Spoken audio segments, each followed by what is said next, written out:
The shuttle descended through clouds that sparkled like crushed diamonds. And Ambassador Marcus Cole pressed his face against the viewing port, like a child seeing snow for the first time. He had read the reports, studied the holographic images, and memorized every detail about Valanthos Prime. But nothing could have prepared him for the reality of this world. Crystal spires rose from the surface like frozen flames, catching the light of 3 distant suns and scattering it into rainbows that danced across the landscape. This was the heart of the Valanthi Empire, a civilization that had been traveling between stars when humanity was still learning to stack stones into simple shelters. Marcus straightened his diplomatic uniform and took a deep breath as the shuttle touched down on a landing platform made of something that looked like solidified moonlight. He was 34 years old, born on a space station orbiting Mars, and he had spent his entire adult life preparing for moments like this one. Humanity had only discovered faster than light travel 20 years ago, and in that time they had stumbled into a galaxy filled with ancient species who viewed them as curious newcomers at best and primitive pests at worst. The Valanthi were different. Or so the intelligence reports claimed. They had actually requested a human ambassador, which was almost unheard of in galactic politics. Most species tolerated humanity. Very few actively sought them out. The shuttle doors hissed open, and Marcus stepped out into air that smelled like honey and electricity. A delegation of Valanthi waited for him at the edge of the platform, and he had to stop himself from staring. They were beautiful in a way that seemed almost unfair to the rest of the universe. Their skin glowed with soft inner light, shifting through colors like the surface of a soap bubble. Long tendrils grew from their heads instead of hair, and these tendrils pulsed with bioluminescence in patterns that Marcus had learned were a form of emotional expression. Their faces were perfectly symmetrical, their movements graceful, their voices like music when they spoke. The leader of the delegation stepped forward and introduced herself as High Coordinator Vethalia, and Marcus noticed immediately that she did not offer him a direct greeting. Instead, she gestured for him to follow, and her tendrils flickered with colors he could not interpret.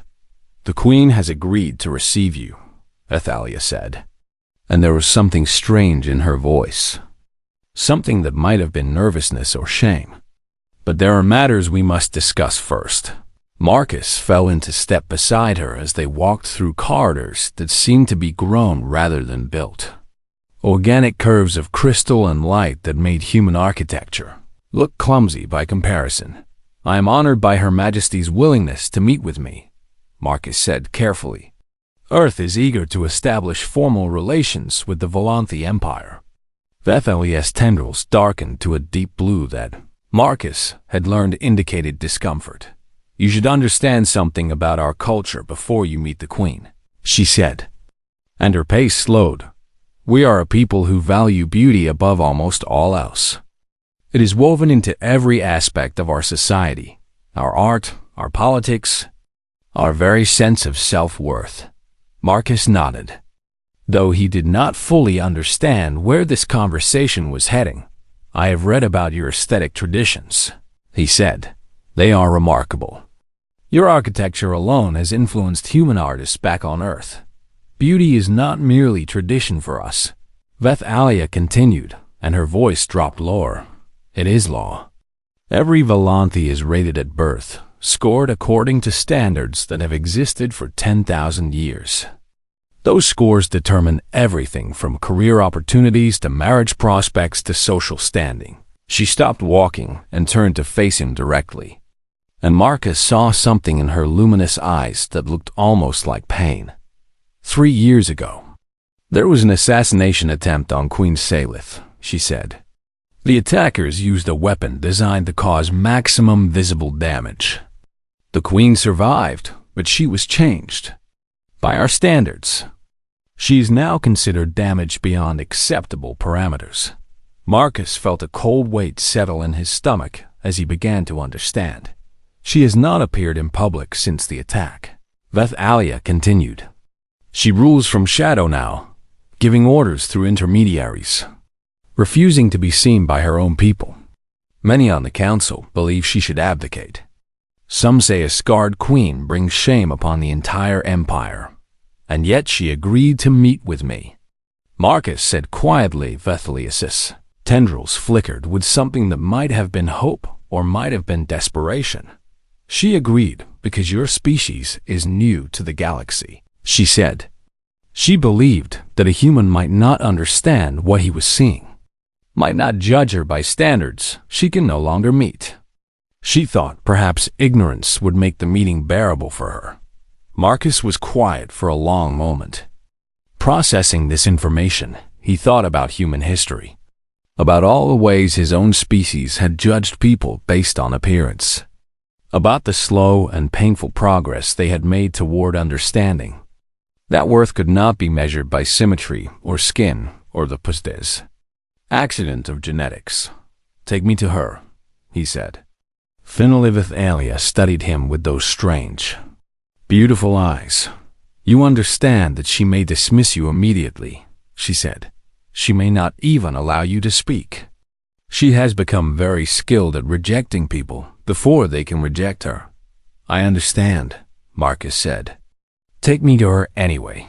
They walked deeper into the palace, leaving behind the bright halls and radiant chambers that Marcus had seen in all the promotional materials about Volantos Prime. The architecture changed as they went, becoming darker, more enclosed, the crystal walls losing their sparkle and becoming almost opaque finally. They reached a door that looked like it had not been opened in years, and Vethelia stopped. This is as far as I go, she said. The queen has requested that she meet with you alone. She does not allow her own people to see her anymore. Marcus nodded and placed his hand on the door panel. Ambassador, Vethelia said, and he turned back to look at her. I do not know what you will say to her or what she will say to you. But please understand that she was once the most beloved ruler our people had ever known. She was kind. She was wise. She was everything we needed her to be. The attack did not change who she is inside. Only what the galaxy sees when it looks at her. I understand, Marcus said again. And this time, he meant it in a deeper way than before. The door slid open, revealing a chamber filled with shadow. And Ambassador Marcus Cole stepped inside to meet a queen who had forgotten how to believe she was worth meeting behind him. The door closed with a soft sound, and he stood alone in the darkness, waiting for his eyes to adjust, waiting for whatever would come next. He could hear breathing somewhere ahead of him, slow and steady, and he could sense a presence that seemed to fill the entire room despite hiding in its darkest corner. You may leave. Human, a voice said from the shadows, and it was beautiful even in its coldness. Musical even in its pain. I know what you see. I know what everyone sees. Marcus did not leave instead. He walked forward into the darkness, toward the voice, toward the queen who had given up on being seen, and in that moment, without knowing it, he took the first step on a journey that would change not just his life and hers, but the way an entire galaxy understood the meaning of beauty. The lights in the chamber rose slowly, like a sunrise that was afraid of what it might reveal, and Marcus Cole finally saw the queen of the Lunti Empire. She sat in a chair that had once been a throne but had been moved here into exile with its owner, and she sat in it like a person waiting to be told she had no right to sit at all. The right side of her face was a landscape of scars, twisted tissue that caught the dim light in ways that made shadows where there should have been none. The bioluminescent tendrils on that side of her head hung dark and lifeless, like flowers that had been cut and left to wither. One of her eyes was clouded white, seeing nothing, reflecting only the emptiness she clearly felt inside.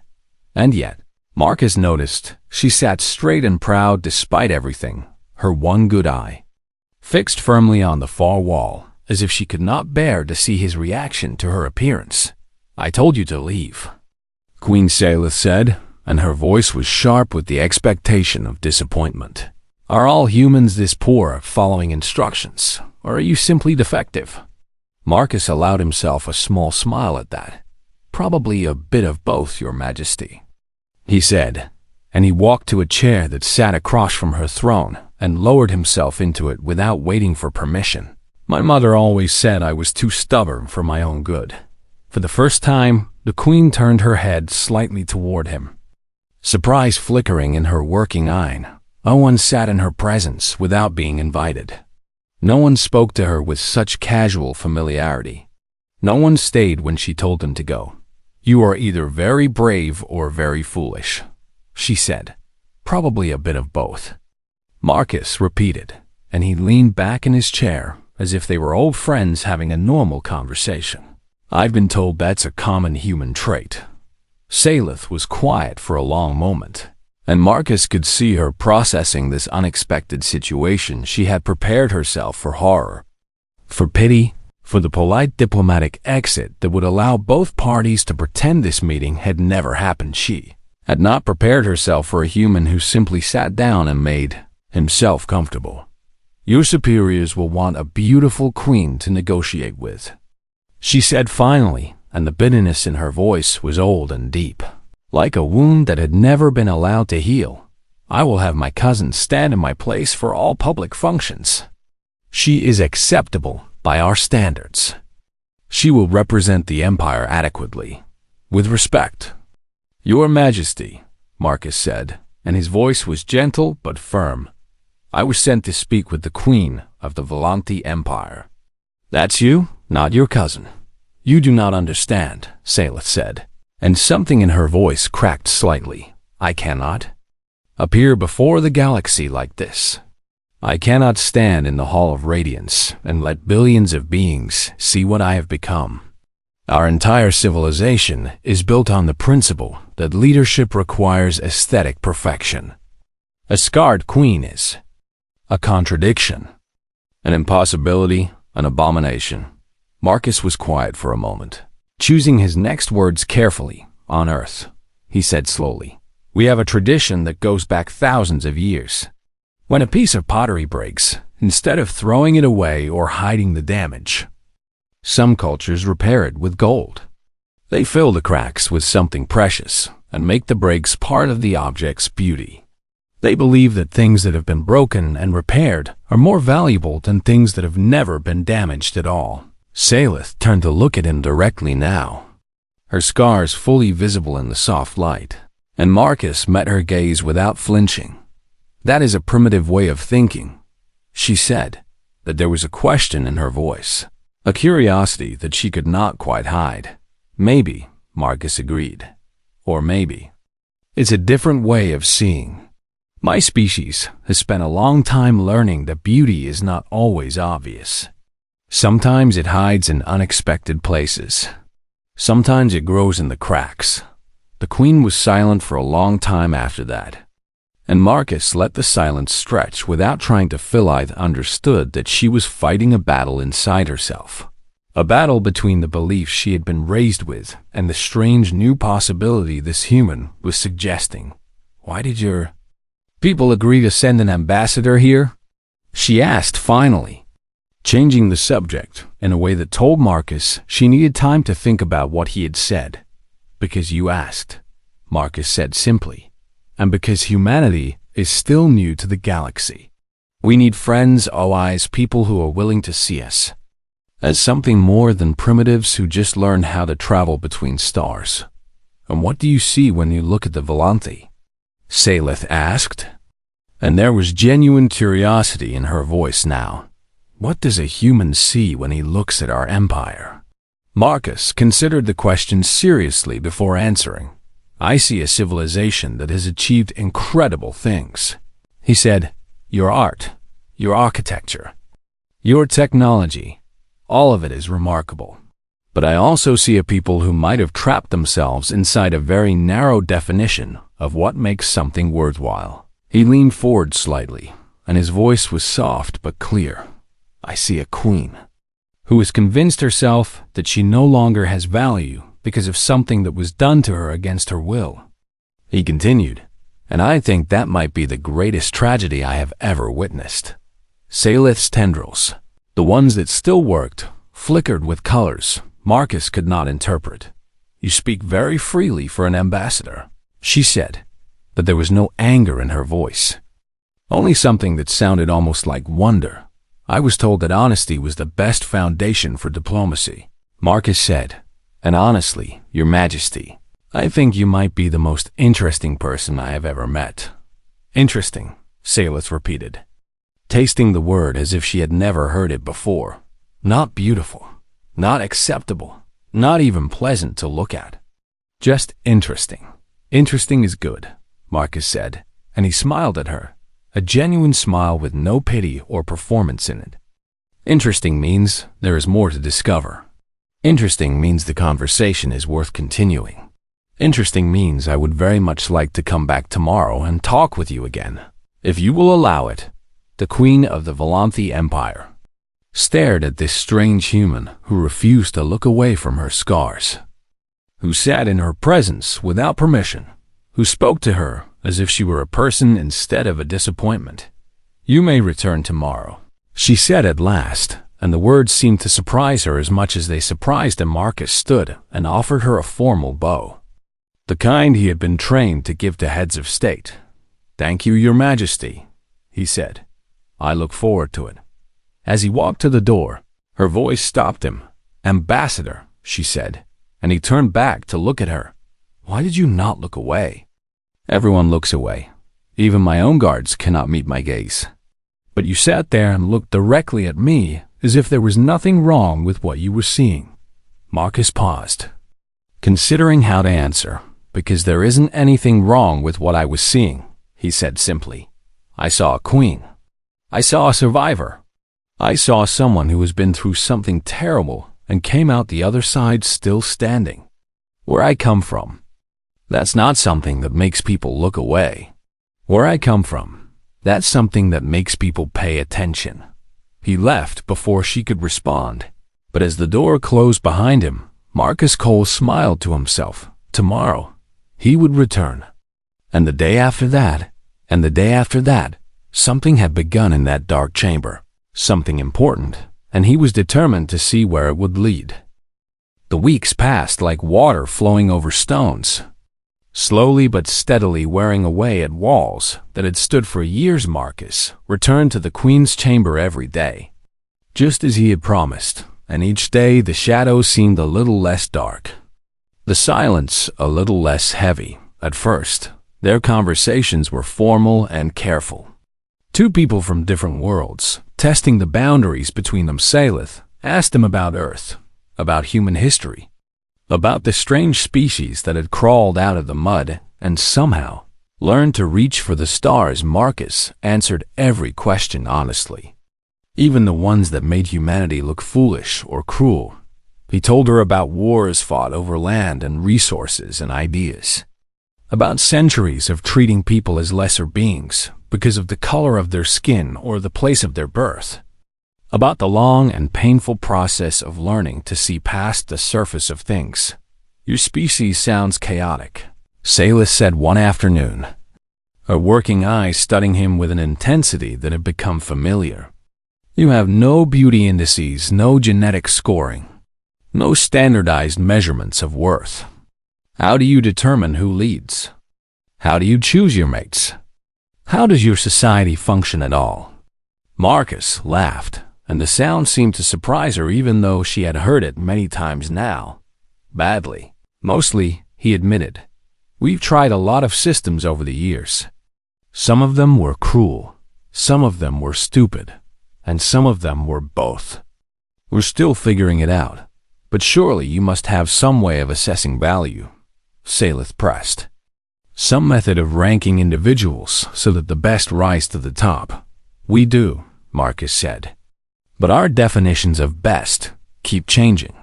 1,000 years ago, we valued physical strength above almost everything else. 100 years ago, we valued wealth and power. Now we're starting to learn that kindness might matter more than either of those things." He paused, searching for the right words. "We're a young species," he continued. We make mistakes all the time. But the one thing we seem to be good at is changing our minds. We look at something we've always believed, and we ask ourselves if it's really true, and sometimes the answer is no. And we try something different. Salith was quiet for a long moment, her tendrils shifting through colors that Marcus had learned to read. Blues and purples that meant she was thinking deeply. "Your culture terrifies me," she said finally. "The idea that everything could change, that nothing is permanent, that the rules you live by today might be thrown away tomorrow. How do you bear the uncertainty?" "We don't always bear it well," Marcus admitted, "but we bear it together. That's the other thing humans are good at. We form connections, bonds, relationships that help us navigate the chaos. We hold on to each other when the ground beneath us shifts." He leaned forward slightly, his voice gentle. "Can I ask you something personal, Your Majesty?" Salith's eye widened slightly at the request. No one asked her personal questions anymore. No one dared. "You may ask," she said cautiously. "I may not answer." "Before the attack," Marcus said, "what made you happy? Not what was expected of you, not what your duties required, but what actually brought you joy." The question seemed to strike her like a physical blow, and for a moment Marcus worried he had pushed too far, but then something strange happened. The Queen's expression softened, and her working eye grew distant with memory. "I used to walk in the gardens at night," she said slowly, as if the words were being pulled from somewhere deep inside her. "When no one was watching, when I did not have to be perfect, I would walk among the flowers and listen to the night creatures singing. I would look up at the stars and imagine all the worlds I would never visit, all the lives I would never live." Her voice cracked slightly, and she paused to compose herself. "I have not visited the gardens since the attack," she continued. "I cannot bear the thought of the flowers seeing what I have become." Marcus felt his heart ache at her words. "The flowers don't have eyes," he said gently. "And even if they did, I think they would just be glad to see you again." Salith let out a sound that might have been a laugh or might have been a sob. "You say the strangest things," she said. But there was warmth in her voice now, a warmth that had not been there when they first met. "I've been told that's a common human trait," Marcus said, echoing his own words from their first meeting. This time, the Queen actually smiled, a small, hesitant expression that transformed her scarred face into something unexpectedly beautiful. "Tell me more about your pottery," she said. "The broken kind that you fill with gold." Marcus spent the next hour describing the art of kintsugi, the Japanese philosophy that treated breakage and repair as part of an object's history rather than something to be disguised. He told her about wabi-sabi, the acceptance of imperfection and impermanence, the idea that beauty could be found in the worn, the weathered, the incomplete. He told her about the songs humans wrote about heartbreak and loss, about the paintings they made of storms and ruins, about the way they found meaning in darkness as well as light. "We're a species that spent millennia worshipping the broken," he said. "We put cracks in pottery and call it art. We write songs about love that doesn't work and call it poetry. We tell stories about heroes who fail and call them the most important stories of all." Salith listened to every word with an intensity that bordered on desperation, like a person dying of thirst being offered water. "Why?" she asked when he finished. "Why would a species choose to find beauty in broken things when they could simply demand perfection?" Marcus thought about the question carefully. "Because perfection is a prison," he said finally. "If you can only be beautiful when everything is exactly right, then beauty becomes something fragile, something that can be taken away at any moment. But if beauty can exist in the cracks, in the scars, in the things that have been broken and rebuilt, then nothing can ever truly take it from you." He reached out and, for the first time, gently touched her hand. "You survived." "Salith," he said, using her name without title for the first time. "Someone tried to destroy you, And you survived. Where I come from, that's not something that diminishes beauty. That's something that creates it. The queen of the Volanthi Empire looked at the human who held her scarred hand in his. And something shifted behind her working eye. Something that might have been hope stirring for the first time in 3 years. I don't know how to believe that, she whispered.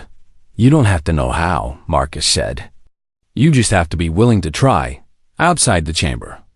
The 3 suns of Valanthos Prime were setting, painting the crystal spires in colors that had no names in any human language, and inside the chamber, in the shadows where a queen had hidden herself away from a galaxy that could not see past her scars, something was beginning to change. The news arrived on a morning that had seemed like any other, carried by a messenger whose tendrils flickered with colors that spoke of fear and urgency. The conspirators behind the assassination attempt had been found for 3 years. They had hidden in the shadows of the Empire, protected by supporters who shared their belief that a scarred queen was an offense against everything that Volanthi held sacred. But now they had been captured, and they were demanding something that made Marcus's blood run cold when he heard it. They wanted a public tribunal. They wanted to stand before the galaxy and explain why they had tried to kill their queen. And they wanted Salith herself to be present when they did it. It was a trap, of course. A final cruel attack designed to destroy what the acid had not. They knew she would not come. They knew she could not bear to show her ruined face to the billions who would be watching.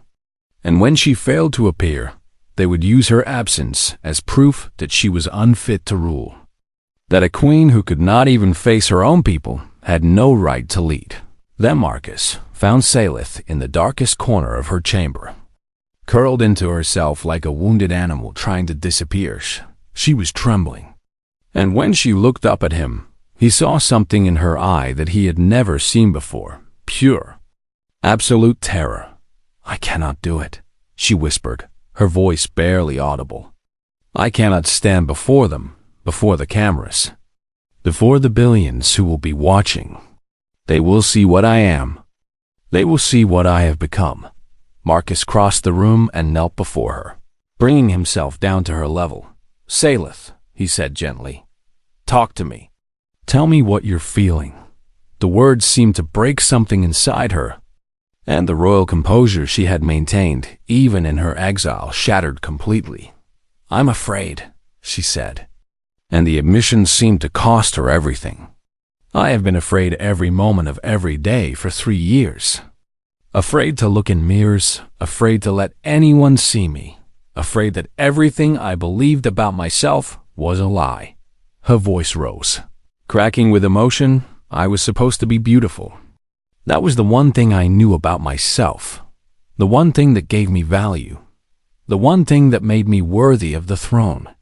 And now it's gone, and I don't know who I am anymore. Tears were streaming down her face now, catching the dim light like liquid silver. I used to look at my reflection and see a queen. She continued, now I look and see nothing. I see a mistake. I see someone who should have died that day because, at least, then she would have been remembered as something other than this broken, ruined thing. Marcus felt his own eyes burning, but he did not look away. Salith, he said softly. Don't, she said, holding up a hand to stop him. Don't tell me I'm still beautiful. Don't tell me the scars don't matter.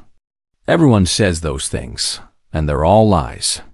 And I'm so tired of lies. She looked at him with her one good eye, and all the pain of 3 years of hiding poured out of her in a single, devastating confession. I'm not beautiful, she murmured, her voice barely a breath. Not anymore. Perhaps I never was, not truly. It was all genetics and light and careful breeding.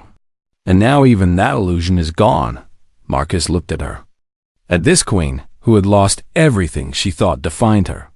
At this woman who had convinced herself she had no value because a group of fanatics had thrown acid in her face, and he smiled.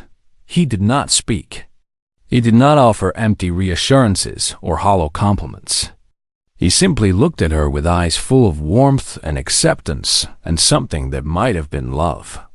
And he smiled without a single word. Selith stared at him, confused by his silence, waiting for the response that did not come. "Why are you smiling?" she demanded. "Did you not hear what I said? I told you I'm not beautiful.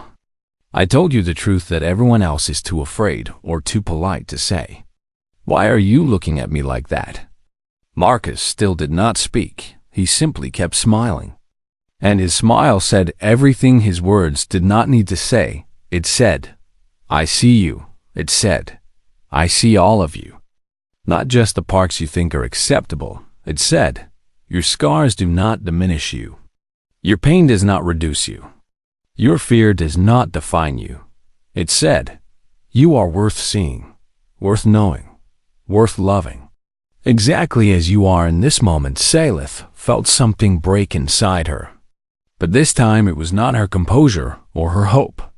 It was something harder, something that had been wrapped around her heart for 3 years, squeezing tighter every day. It was the certainty that she had no value. It crumbled under the weight of that simple, silent smile, and she found herself gasping for air as if she had been holding her breath for years.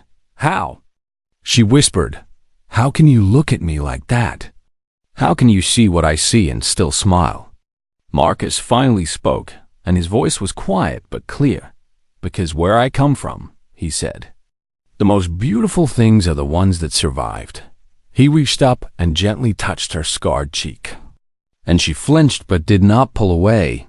"You survived, Selith," he continued. "Someone tried to destroy you, tried to take everything from you, and you're still here. You're still fighting, still thinking, still feeling. Do you have any idea how incredible that is?" "It doesn't feel incredible," she said, her voice breaking. "It feels like failure. It feels like I should have been able to stop them, to protect myself, to remain who I was supposed to be." "You are who you're supposed to be," Marcus said firmly. "You're a queen who was tested by fire and came out the other side still standing. You're a survivor. And if your people can't see the beauty in that, then maybe it's time to teach them a new way of seeing." Selith looked at him for a long moment. This strange human who had walked into her darkness and refused to leave. "The tribunal is in 3 days," she said finally. "If I go, billions will see my face. The galaxy will know what I have become." "Yes," Marcus agreed. "And what will they see? A monster? A failure? Or a queen who was knocked down by her enemies and got back up?" "I don't know if I'm strong enough," Selith whispered. Marcus took both her hands in his. "You don't have to be strong enough alone," he said. "That's the thing humans learned a long time ago. We're not very good at being strong by ourselves. But together, we can be strong enough for anything." He squeezed her hands gently. "Let me stand with you," he said. "Let me be there when you walk into that hall. You don't have to face this by yourself." The Queen of the Volanti Empire looked at the human ambassador, who had somehow become the only person in the galaxy who could see her without flinching, and for the first time in 3 years. She made a decision based not on fear, but on hope. 3 days, she said quietly. "We have 3 days to prepare." Marcus smiled again, and this time she found herself almost smiling back. "Then we'd better get started," he said. The Hall of Radiance was the most beautiful structure in the known galaxy. A cathedral of crystal and light that had taken 1,000 years to build and had hosted 10,000 years of Volanti history today. It was packed with beings from across the Empire, and billions more watched through screens and holographic projectors on worlds scattered across 12 star systems. The conspirators stood in the center of the hall, their heads held high with the certainty of fanatics who believed they had done nothing wrong. They had demanded this moment, demanded the chance to explain to the galaxy why a scarred queen was an abomination that needed to be removed. They were confident that Selith would not come, that her absence would prove their point better than any words they could. Speak High Coordinator Vethalia stood at the front of the hall. her tendrils dark with barely concealed anxiety as she prepared to announce that the queen would be represented by her cousin. Crowds stirred with whispered conversations, and the conspirators exchanged satisfied glances. Everything was going according to plan, and then the doors at the far end of the hall swung open, and the whispers died into absolute silence. Queen Salith Voran stepped into the light. She wore no veil, no holographic filter, no device to hide what she had become. Her scars caught the radiance of the hall and seemed to glow with their own light. Silver rivers carved across the right side of her face. Her dead tendrils hung motionless against her luminous gown, and her clouded eyes stared sightlessly at nothing. She was, by every measurement the Volanthi had ever created, completely and utterly unacceptable, and she walked forward with her head held high, her one good eye fixed on the conspirators who had tried to destroy her. Beside her, matching her pace step for step, walked Ambassador Marcus Cole. The gasps from the crowd were audible across the galaxy, transmitted instantly to billions of viewers who had never expected to see this moment. The conspirators' confident expressions cracked, and for the first time, uncertainty flickered in their eyes. This was not supposed to happen. She was supposed to stay hidden. She was supposed to prove that she was unfit to rule instead.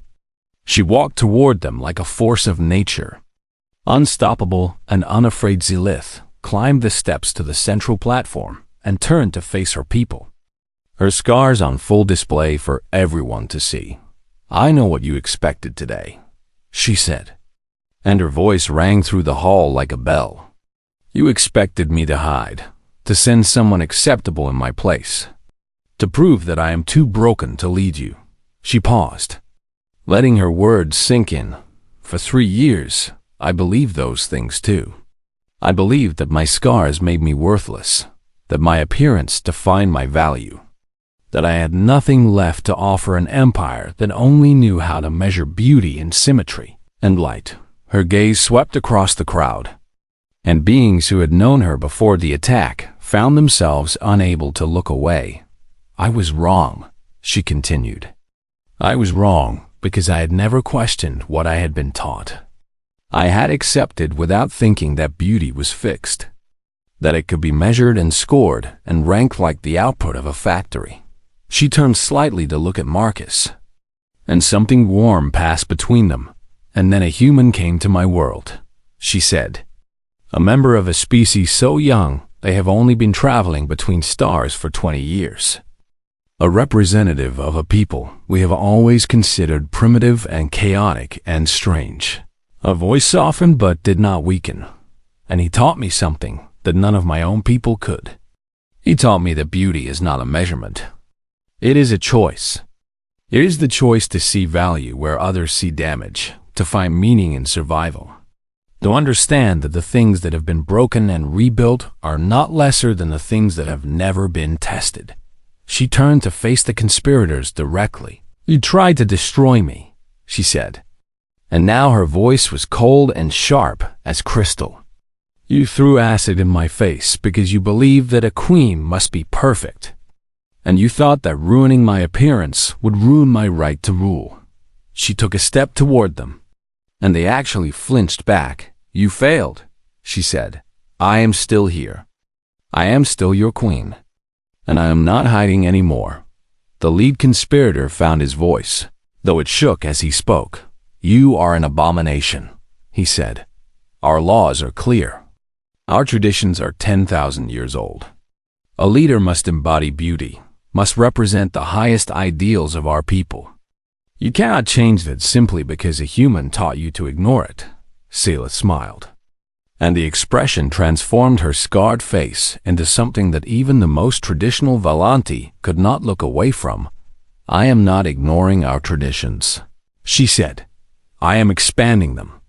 Beauty has always been part of what makes the Volanthi great, but we have been defining it too narrowly for too long. There is beauty in light and symmetry. Yes, but there is also beauty in survival, in resilience, in the courage to stand when everything tells you to fall." She turned back to the crowd. To the billions watching across the empire, I am your queen, she declared. I am scarred. I am asymmetrical. I am, by our old metrics, worthless. And yet I stand before you. I survived. And I will lead. The hall was silent for a long moment. So silent that the soft hum of the crystal walls could be heard, and then someone in the crowd began to clap. It was a Volanthe with gray tendrils and aged features. Someone old enough to remember Salith before the attack.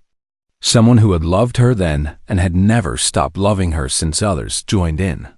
Slowly at first, then faster, until the Hall of Radiance rang with applause that seemed to make the very walls sing. The conspirators were taken away, their arguments drowned out by the sound of an empire changing its mind. Then, Queen Salith Varan stood in the light she had avoided for 3 years. Her scars visible to everyone, her head held high, and a smile on her face that was more beautiful than any perfection she had ever possessed before in her private chamber that evening, the chamber that had been dark for so long. Salith stood before a mirror for the first time since the attack. The scars were still there, the dead tendrils, the clouded eye.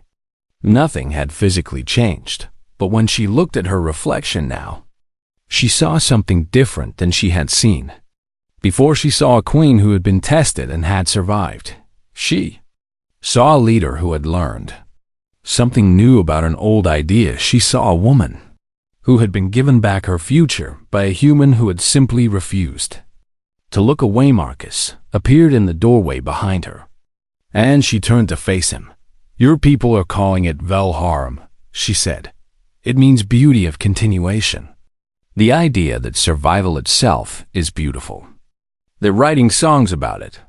They're teaching it to their children. How does that make you feel? Marcus asked. Zelith considered the question. Hopeful, she said finally, for the first time in 3 years. I feel hopeful. She crossed the room and took his hands in hers.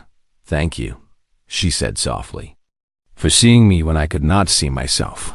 Marcus smiled, the same warm, unwavering smile that had broken through her walls all those weeks ago.